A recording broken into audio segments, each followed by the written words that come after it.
Istanbulda birinchi kunimiz qanaqa o'tdi? Hammaga salom, Kelinoy Najmiddinovdan Istanbul vlogi. Orzular amalga oshib, xo'jayinim bilan ilk katta sayohatimizga chiqib oldik. Ertalabdan aeroportga kelib, dunyoni poytaxti deyiladigan Istanbulga yo'l oldik.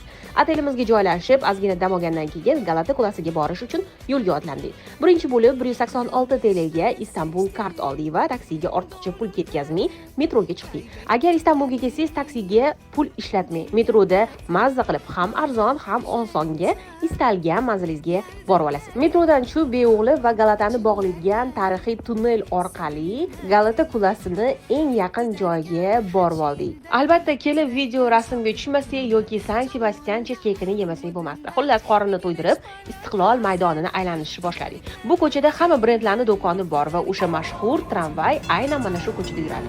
Qaytishda esa yana metroda otelimizga qaytdik. Istanbuldagi birinchi kunimiz shunaqa o'tdi. Sizga Istanbuldan vlog qiziq bo'lsa, albatta buni izohlarda yozib keting va albatta meni sahifamga obuna bo'lish esingizdan chiqmasin.